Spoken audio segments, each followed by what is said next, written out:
All right, so this video is going to be about adding and subtracting polynomials.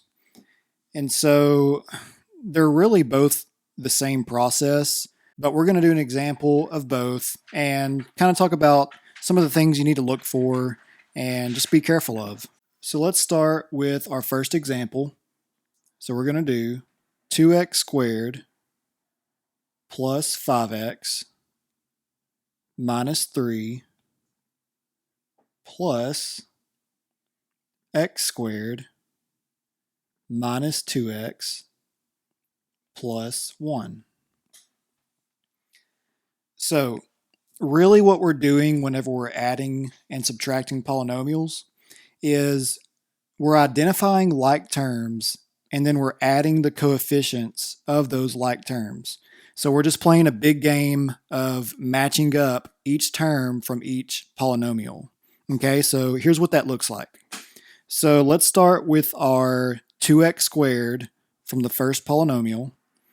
And which one would you think we're going to match it up with the second polynomial? Well, it's obviously going to be the x squared because they both have the same variable and the same exponent.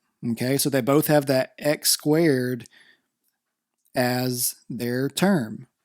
Okay, and so now once we do that, we're just going to add the coefficients from both terms. Okay, so before we do that, let's go ahead and match up all of these terms.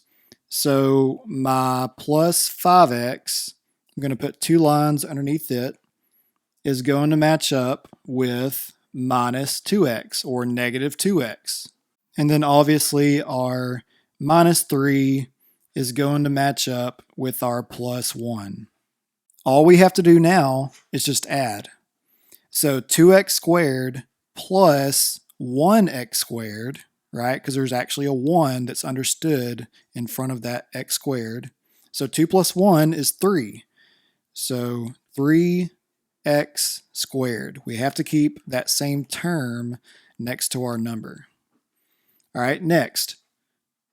Positive 5x plus negative 2x. That's going to be positive 3x or plus 3x. And then lastly, negative 3 plus positive 1 is going to be negative 2 or minus 2. So our answer for that first example is 3x squared plus 3x minus 2. Okay, so there's nothing crazy going on with this kind of problem. All we have to do is match up the like terms and then just add the coefficients together. Okay, all right, so now let's look at another example and this time do subtraction. So for this problem, we're going to do 2x minus 3x squared plus 12 minus 9x squared minus 8 plus 4x. Okay, so first thing that I'm noticing is that our terms are not in the same order that they were in the last problem. Okay, and there's a good chance that on the STAR test or just any problem that you see in the future, they're probably going to do this at some point, okay? But the process doesn't change. We're still going to match up our like terms and treat it just like we did the last problem, okay? So I'm going to start with the term x squared. So I'm looking at negative 3x squared, and obviously we know that that's going to match up with 9x squared, okay? The order of the terms does not matter. We just have to make sure that we're matching up the like terms. All right, next, 2x is going to match up with 4x. And then positive 12 is going to match up with negative 8. So from here, all we have to do is just subtract, okay? So I'm going to start with my x squared terms. I'm going to try to get this back into a form where We're kind of used to seeing the x squared as being the first term.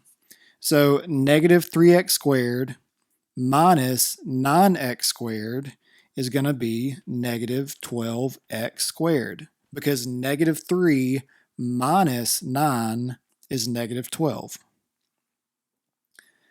All right, next, let's do 2x minus 4x.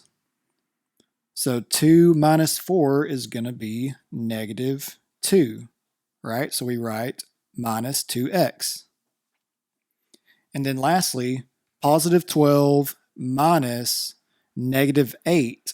So subtracting a negative is the same thing as addition. So really this is 12 plus 8, and that's going to be positive or plus 20. So our final answer for this problem is negative 12x squared minus 2x plus 20. Okay, so the process isn't much different, but you just got to be really careful that, first of all, you match up your like terms, and second, that you're doing the correct operation, right? Are you adding or are you subtracting? And just be very careful that you're keeping the signs of each of these terms, right? Like, for example, the minus, or you could call it negative 3x squared, okay? If you were to pretend that that was just positive and you didn't pick up that minus sign or negative sign in front of it, that would impact your answer and you would probably not get the answer correct, okay? So just be careful with those things. Make sure you keep the signs in front of the numbers. Make sure you're matching up your like terms, and make sure you understand, are you adding or subtracting these polynomials, okay? So I hope this video was helpful, and we will see you next time.